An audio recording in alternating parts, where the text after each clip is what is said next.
નમસ્કાર. ક્યારે એવું વિચાર્યું છે કે કોઈપણ દેશ જેમ કે આપણો ભારત દેશ બાકીની દુનિયા સાથે પોતાના નાણાકીય વ્યવહારોનો હિસાબ કેવી રીતે રાખતો હશે? એના માટે એક મોટી ખાતાવહી જેવી સિસ્ટમ હોય છે જેને આપણે બેલેન્સ ઓફ પેમેન્ટ્સ એટલે કે બીઓપી કહીએ છીએ. આ દેશની એક પ્રકારની આંતરરાષ્ટ્રીય બેલેન્સ શીટ જ છે. તો ચાલો આજે આમાં થોડા ઊંડા ઉતરીએ અને સમજીએ કે ભારતનું ગ્લોબલ ફાઇનાન્શિયલ ચિત્ર કેવું દેખાય છે. તો આજના આપણા આ વિશ્લેષણમાં આપણે 4 મુખ્ય મુદ્દાઓ પર વાત કરીશું. સૌથી પહેલાં તો આ બેલેન્સ ઓફ પેમેન્ટ્સ છે શું એ સમજીશું. પછી એના 2 મુખ્ય ભાગો એટલે કે કરન્ટ એકાઉન્ટ અને કેપિટલ એકાઉન્ટ એની વિગતોમાં જઈશું. અને છેલ્લે આપણે એ જોઈશું કે ભારત આ બંને વચ્ચે બેલેન્સ કેવી રીતે જાળવી રાખે છે. તો ચલો આપણા પહેલા વિભાગથી જ શરૂઆત કરીએ. દેશની વૈશ્વિક ખાતાવહી. આખરે આ બેલેન્સ ઓફ પેમેન્ટ્સ છે શું? અને તે આટલું બધું મહત્વનું કેમ છે? જો એકદમ સરળ ભાષામાં કહીએ તો બેલેન્સ ઓફ પેમેન્ટ્સ એક રેકોર્ડ છે.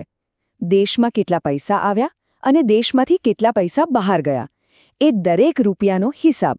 પછી ભલે કોઈ માલની નિકાસ હોય, કોઈ વિદેશી કંપનીએ કરેલું રોકાણ હોય કે પછી કોઈ સગાએ વિદેશથી મોકલેલા પૈસા હોય, બધું જ આ ખાતામાં નોંધાય છે.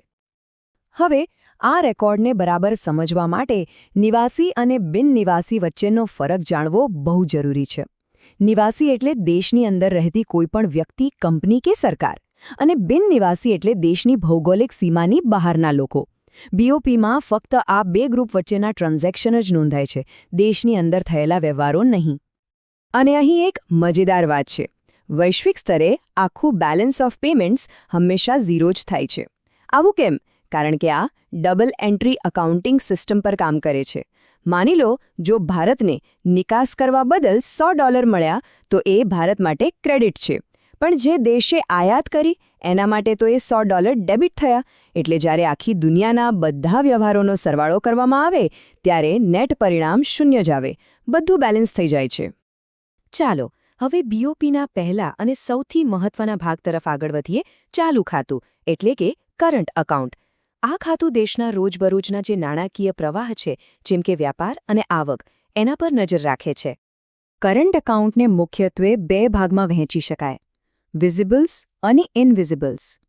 વિઝિબલ્સ એટલે કે દૃશ્યમાન વસ્તુઓ, મતલબ કે ભૌતિક માલસામાનનો વ્યાપાર, જેને આપણે સ્પર્શી શકીએ.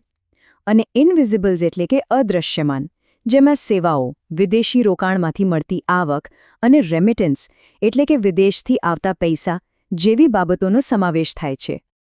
જ્યારે વાત માલસામાનની આવે છે એટલે કે વિઝિબલ્સની, ત્યારે ભારતની સ્ટોરી સામાન્ય રીતે ખાદ્યની રહી છે. મતલબ કે આપણે જેટલો માલ બહાર વેચીએ છીએ એના કરતાં ઘણો વધારે માલ બહારથી ખરીદીએ છીએ.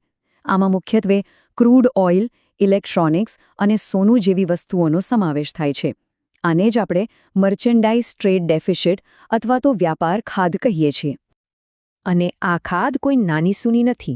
તાજેતરનો આંકડો લગભગ -$285 અબજ છે. આ આંકડો બતાવે છે કે માલસામાનની આયાત પાછળ દેશમાંથી કેટલો મોટો પૈસાનો પ્રવાહ બહારની તરફ જાય છે. આ આપણા કરન્ટ એકાઉન્ટ પર એક મોટો બોજ છે.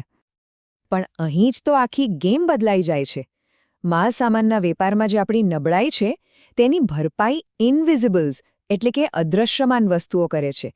અને આમાં ભારત એકદમ મજબૂત છે. ભારતની સેવાઓની નિકાસની તાકાત જુઓ.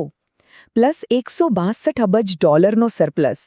આપણી આઈટી કંપનીઓ, કન્સલ્ટિંગ સેવાઓ, ટુરિઝમ આ બધું દુનિયાભરમાંથી દેશ માટે જબરદસ્ત કમાણી કરે છે. આ સરપ્લસ પેલી માલસામાનની ખાધને સંતુલિત કરવામાં બહુ મોટો ભાગ ભજવે છે. સેવાઓ સિવાય બીજો એક મોટો પ્લસ પોઈન્ટ છે રેમિટન્સ, એટલે કે વિદેશમાં કામ કરતા ભારતીયો જે પોતાના પરિવારને પૈસા મોકલે છે. અને તમને જાણીને નવાઈ લાગશે કે ભારત આ મામલે દુનિયામાં નંબર 1 છે. આ પૈસાનો પ્રવાહ પણ આપણા કરન્ટ એકાઉન્ટને મજબૂત બનાવે છે. તો આ બધાનો સરવાળો કરીએ. માલસામાનની મોટી ખાધ, સેવાઓનો મોટો સરપ્લસ અને રેમિટન્સનો પ્રવાહ, ત્યારે જે છેલ્લે પરિણામ મળે છે તેને જ ચાલુ ખાતાની ખાધ અથવા CAD કહેવાય છે. ભારત માટે આ ખાધનું મુખ્ય કારણ માલસામાન છે, પણ સેવાઓ અને રેમિટન્સ એને ઘટાડવામાં ઘણી મદદ કરે છે. તો કરન્ટ એકાઉન્ટની વાત તો થઈ ગઈ. હવે બીઓપીના બીજા મોટા ભાગ પર જઈએ. મૂડી ખાતું એટલે કે કેપિટલ એકાઉન્ટ. આ ખાતું દેશમાં આવતા અને દેશમાંથી બહાર જતા રોકાણો અને સંપત્તિની લે-વેચનો હિસાબ રાખે છે. મૂડી ખાતામાં બે પ્રકારના રોકાણ સમજવા બહુ જ જરૂરી છે, એફડીઆઈ અને એફપીઆઈ. એફડીઆઈ એટલે ફોરેન ડાયરેક્ટ ઇન્વેસ્ટમેન્ટ. આ લાંબા ગાળાનું સ્થિર રોકાણ છે, જેમ કે કોઈ વિદેશી કંપની ભારતમાં ફેક્ટરી નાખે. બીજી બાજુ છે એફપીઆઈ એટલે કે ફોરેન પોર્ટફોલિયો ઇન્વેસ્ટમેન્ટ. આ શેર બજારમાં થતું ટૂંકા ગાળાનું રોકાણ છે. એ જેટલી ઝડપથી આવે છે એટલી જ ઝડપથી પાછું જતું પણ રહી શકે છે. એટલે જ એને હોટ મની પણ કહેવાય છે. કોઈપણ દેશ માટે એફડીઆઈ વધુ સારું ગણાય. જો કે હાલમાં એક ચિંતાજનક ટ્રેન્ડ જોવા મળી રહ્યો છે. તાજેતરના આર્થિક સર્વેક્ષણ મુજબ નેટ એફડીઆઈ એટલે કે ચોખ્ખો એફડીઆઈ પ્રવાહ ધીમો પડી રહ્યો છે. આનું કારણ શું? રિપેટ્રિએશન એટલે કે નવું રોકાણ તો આવે છે, પણ જે જૂની વિદેશી કંપનીઓ છે એ પોતાનો નફો દેશની બહાર પાછો લઈ જઈ રહી છે. આનાથી દેશમાં આવતા ચોખ્ખા રોકાણમાં ઘટાડો થાય છે. અને હવે આપણે આખા વિશ્લેષણના સૌથી રસપ્રદ ભાગ પર આવીએ છીએ.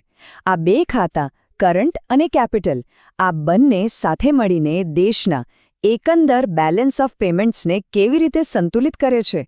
આ જ તો ભારતનો બેલેન્સિંગ એક્ટ છે. આ ચાર્ટ એક રીતે ભારતની આખી બીઓપી સ્ટોરી કહી દે છે. જુઓ, એક તરફ માલના વેપારમાં મોટો નેગેટિવ બાર છે, જે આપણી ખાધ બતાવે છે. પણ બીજી જ તરફ સેવાઓ અને ટ્રાન્સફરમાં મજબૂત પોઝિટિવ બાર છે, જે એ ખાધને મોટા ભાગે સરભર કરી દે છે.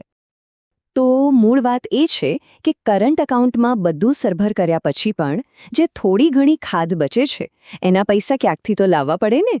બસ ત્યાં જ મૂડી ખાતાનો રોલ શરૂ થાય છે. એક ખાતાની ખાધ બીજા ખાતાના સરપ્લસથી ભરાય છે. ચાલો આ આખી પ્રોસેસને સ્ટેપ બાય સ્ટેપ સમજીએ. પહેલું સ્ટેપ, આપણને માલની આયાતને કારણે કરન્ટ એકાઉન્ટ ડેફિસિટ એટલે કે સીએડી છે. આનો મતલબ એ થયો કે ડોલર દેશની બહાર જઈ રહ્યા છે. બીજું સ્ટેપ, આ ડોલરના આઉટફ્લોને પહોંચી વળવા કેપિટલ એકાઉન્ટ દ્વારા એફડીઆઈ અને એફપીઆઈ જેવા રોકાણોથી ડોલર દેશમાં આવે છે.